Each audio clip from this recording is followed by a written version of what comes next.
아까 관세청도 그렇고 조달청도 그렇고 저는 청이 정말 이 기업들과의 관계 속에서 굉장히 중요한 역할들을 하고 계신 상황이고 뭐 나머지 작업들은 다 잘 되어 있는데 이 초기 기업들 관련된 부분에서 아까 모두의 수출도 말씀 주셨지만 사실 초기 기업들은 이 서류나 어떻게 처리해야 될지 단계나 이런 거 잘 몰라서 이런 부분들 잘 도와주시면 지금보다 훨씬 더 많은 수출 기업들이 좀 시작될 수 있을 거란 생각이 들고요.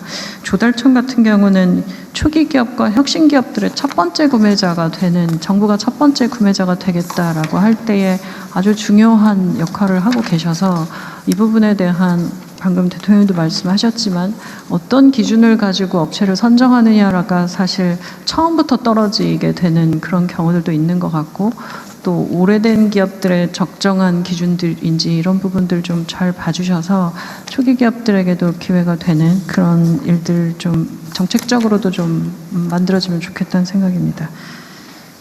네. 다음 기관은 어딘가요? 예, 이어서 국가데이터처의 업무보고입니다. 안영준 국가데이터처장께서 보고드리겠습니다. 자, 국가데이터처 얘기하기 전에 재경부 소관의 한국조폐공사 나오셨어요? 어디 계세요? 예, 성창호입니다. 어디? 그냥 있나 없나 물어봤어요. 투자공사, 요새 투자공사는 지금 자산이 얼마 됩니까? 투자 자산이? 상반기 기준으로 2,432억 불입니다.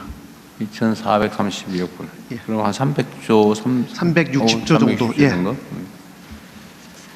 예.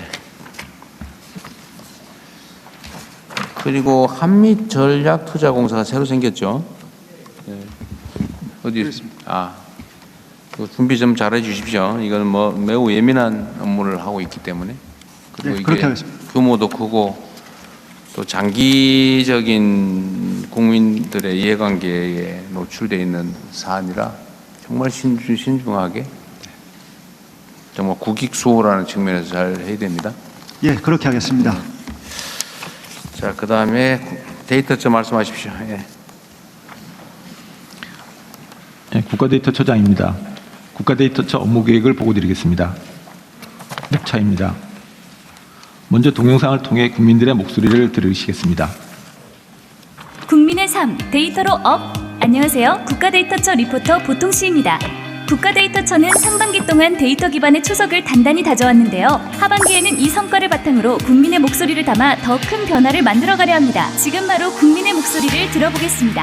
국가데이터처에 바란다! 우리나라는 AI 레디 데이터가 부족한 상황입니다. 다행히 고품질 데이터 선별만으로 특화형 AI 성능 향상이 가능하다고 합니다. 이러한 데이터 관리 체계가 만들어지면 부처별 AI 모델 구축에 도움이 될 것 같습니다. AI에게 통계 데이터를 물어봤을 때 기존 LLM 방식의 접근이 아닌 공식 통계 DB에 직접 접근해서 환각 없는 정확한 결과를 얻을 수 있으면 좋겠습니다. 취업활동 통계 등록부를 많이 이용하고 있습니다. 노동시장 분석하는 데 많은 도움이 되고 있는 자료고요. 앞으로도 자세하게 상세히 알려줄 수 있는 여러 데이터들을 구축해 주시면 큰 도움이 될 것 같습니다. 현재는 데이터 분석을 위해서 여러 군데의 데이터 분석 센터를 이용하고 있는데 이러한 데이터들이 모여있다면 분석하는 데 큰 도움이 될 것 같습니다. 국민이 바라는 데이터 정책과 현장의 생생한 목소리를 들어봤습니다. 그렇다면 이렇게 모인 소중한 의견들이 하반기 국가데이터처의 업무에 어떻게 녹아들게 될까요? 지금 현장에 계신 안영준 처장님을 연결해 보겠습니다. 예, 이러한 국민들의 요청을 바탕으로 국가데이터처는 국민 중심의 AI 데이터 체계 구축에 앞장서겠습니다. 훌륭한 요리의 시작이 신선하고 엄선된 식재료에 있듯이 우리가 맞이한 AI 시대의 시작 역시 좋은 데이터에 있습니다. 국가데이터처는 품질 좋은 데이터를 엄선하고 각 부처에 흩어져 있는 데이터를 안전하게 연계하여 AI 시대에 국민의 일상을 편리하게 바꿀 기반을 만들어 나가겠습니다. 먼저 고품질 AI 친화적 데이터를 구축하여 범정부 AI 활용 기반을 확립하겠습니다. 각 부처가 보유한 정책 자료를 AI가 읽을 수 있는 양질의 DB로 구축해서 모두의 AI를 지원하는 자산으로 관리할 수 있도록 지원하겠습니다. 데이터의 경쟁력이 AI 성능을 좌우합니다. AI의 효능을 최대한 발휘할 수 있도록 품질 관리 등 과학적 데이터 관리 원칙을 마련해서 확산해 나가겠습니다. 통계를 포함한 수치는 범용 AI가 직접 활용하기에 어려움이 있습니다. AI가 공식 통계 데이터에 기반해 정확하게 답변할 수 있도록 핵심 국가 통계를 대상으로 AI 친화적 메타데이터를 만들어 서비스하겠습니다. 부처 간 장벽을 허물고 흩어져 있는 데이터를 안전하게 연계 활용함으로써 국가 경쟁적 도약의 기반을 만들겠습니다. 국가데이터 기본법 제정을 조속히 완료하여 국가데이터의 연계 활용 활성화를 위한 법적 기반을 만들고 품질 관리 체계도 갖추어 나가겠습니다. 데이터를 물리적으로 한 곳에 모으지 않고도 필요할 때 안전하게 연계 활용할 수 있도록 국가데이터처가 데이터 허브 역할을 하겠습니다. 다양한 데이터 간 연계를 통해서 경제 사회적 현안을 입체적으로 진단하고 과학적이고 실효성 있는 정책 대안을 마련할 수 있도록 지원하겠습니다. 데이터가 안전하게 활용될 수 있도록 암호화된 상태에서 연산이 가능한 동요 암호 등 정보보호 신기술도 도입하겠습니다. 국가 데이터를 국민이 체감하는 서비스와 정책 성과로 연결하겠습니다. AI를 활용하여 계란과 같은 민생 품목의 가격 변동을 실시간으로 파악하고 인구 밀집도 분석을 통해 국민 안전에 기여하도록 하겠습니다. AI를 활용한 기사 팩트체크 시스템을 구축하여 잘못된 통계 인용에 신속히 대응하겠습니다. 진영 지역 균형 성장을 지원하겠습니다. 시도별 지역 투자 동향 지표를 개발하고 지역 단위에서 공공 데이터와 통신 데이터 등 민간 데이터를 결합해 지역 균형 정책을 뒷받침하겠습니다.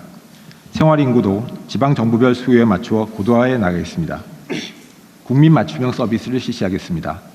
이용자가 일상 언어로 질문하면 AI가 필요한 통계를 찾아서 이해하기 쉽게 설명하는 체계를 갖추겠습니다. 국민, 기업의 의사결정과 각종 연구에 도움이 될 수 있는 다양한 연계 데이터셋을 더욱 신속하게 제공하겠습니다. 청년, 고령자 등 세대별 분석 지표 작성으로 생애 주기별 맞춤형 정책을 지원하겠습니다. 국가데이터처는 국민의 삶을 바꾸는 국가데이터 혁신에 앞장서겠습니다. 이상 보고를 마치겠습니다. 네. 제가 전에도 한번 말씀드렸는데 이게 지금 우리나라가 인공지능 선도국가로 가자라고 하는 우리가 비전을 가지고 있지 않습니까?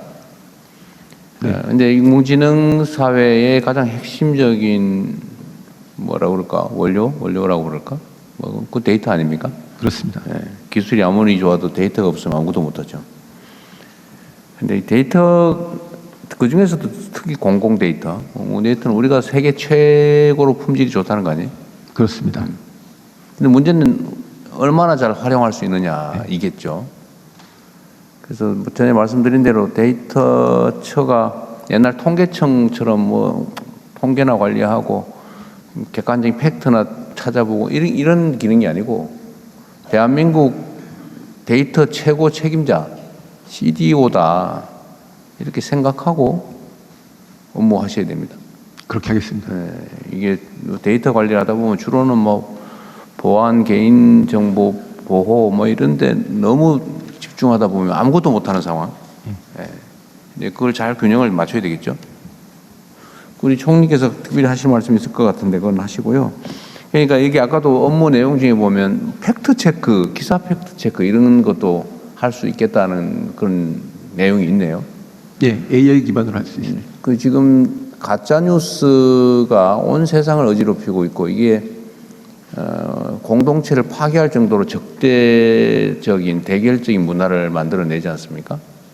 근데 이것도 사실 여기 써져 있는 대로 제가 무슨 대한민국의 무슨 소총이 그 싸구려 옛날 소총인데 대통령은 지 혼자 비싼 최신 소총 가지고 자랑하더라 뭐 이런 기사를 일면에 쓰는 그런 언론도 있더라고요.